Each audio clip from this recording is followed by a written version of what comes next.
Folks, from commentary position, one of the top most trending issues this week has to do with the loss of 60 billion, 0.8 billion Ghana cedi by the Bank of Ghana. If you take President Akufo-Addo in 2022, they made a loss of 60 billion cedis. From a profit of almost 1 billion, with this minimal amount of oil revenue, we made a profit of over 1 billion.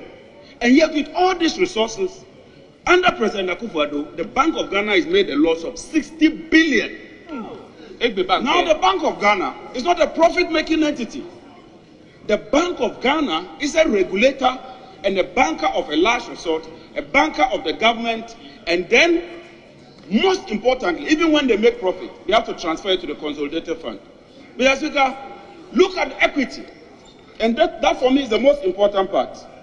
Under President Mahama, we had a positive equity of 4 billion. The equity is what, like, shareholders contribute. So when there's profit, you transfer to the shareholder in the form of transfer, which is equity. Mr. Speaker, today, the equity of the Bank of Ghana is negative 55 billion. Wow. Look, we've never witnessed this. And they also made certain expenditures which are mind-blowing and defies logic, if for want of a better word, because in a country that is under crisis, you have your central bank investing 250 million United States dollars in the building of a new bank. My goodness, it doesn't make sense. And beyond that, just listen to some of the expenditures that they incurred in just the last year. It has one, for instance, the report claims that they spent 131.6 million Ghana cedi on vehicle maintenance.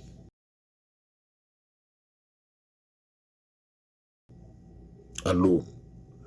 They also spent 67.9 million on computer-related expenses. What kind of computers are those?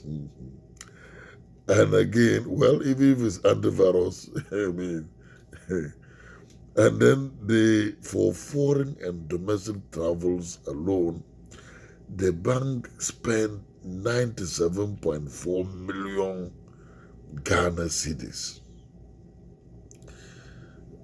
What kind of travels are they making? I mean, and then they spent an additional 32 million on communication expenses beyond the computer-related expenses. Now, technology allows one to hold meetings over Zoom and all that, but they make calls, of course, but to claim to have spent 32 million on communication expenses, I mean, I don't know, it's to me. And then listen to this. For banking supervision, last year alone, the bank spent 357.9 million Ghana cedis. Oh boy. Hey. And this is in addition to the mind-blowing 250 million tax payers' money being spent to build a new cathedral. And the reason they gave for that is even Bangladesh. They claim that the old bank that we see, that imposing building, cannot withstand earthquakes. And that's why there's a need to build a new office complex. The question is, how many earthquakes have occurred in Accra? That gives you the indication that you need to kind of build a more robust bank at this critical time of the year when we're still struggling under IMF conditionalities. You know, it doesn't make sense.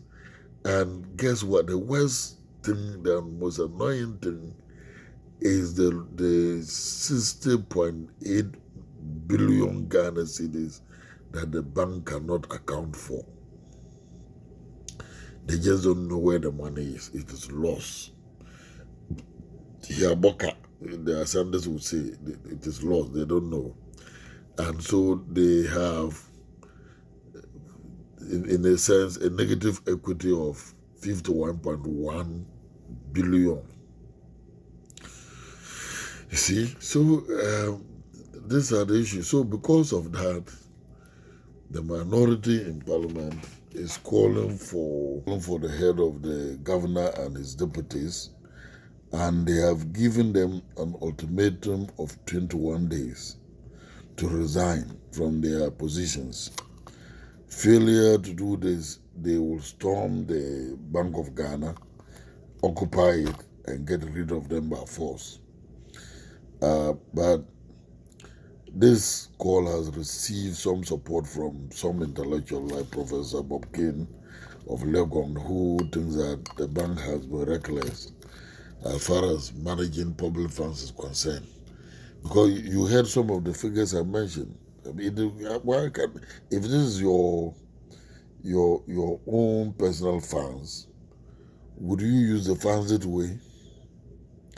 131.6 million Ghana cedi.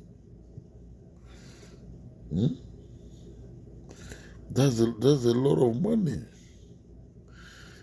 And imagine that gives you 100 and something $1,000, $131,000 roughly, and you can get 131,000 new vehicles with that kind of money, and you waste all this money servicing old vehicles. Doesn't make sense. Well, but we heard shortly after government came out as usual, and John Kuma, the deputy finance minister, was heard saying that it is normal for a central bank to incur losses, but doesn't mean it will affect its operations. That is, you can tell that to the Marines. This is public funds. You can't use them the way you want. You know, and I think that I'm very livid. I was livid when I heard some of these figures coming up. We can't continue to be doing this. This country, Ghana, is rich, but our politicians are the people killing us slowly. Because we do know that beyond all this you're seeing, this central bank printed monies under the cover of darkness for the Akufo-Addo government. You know, in 2021, the bank is said to have printed a whooping 35 billion US dollar, no, 35 billion Ghana cedi in 2021 for the Akufo-Addo government. And then just the last year, 2022, they printed again another 42 billion to finance the government, which clearly is in breach of our legal regimes that govern the operations of the bank, because we know that they are not supposed to print money more than the legal threshold of 5% of GDP. You know, but you can see that these monies were in excess of that. And to think that they could go ahead, why wouldn't they not be able to account for 60.8 billion Ghana cedi? The money is gone. It devolved wings and flew away. Just like that, you know. So I don't know what you think, but I'm very sad. And I support the call for the governor and his deputies to vamoose from there. So if you have anything, leave your comment below, and then I will respond later. Thank you.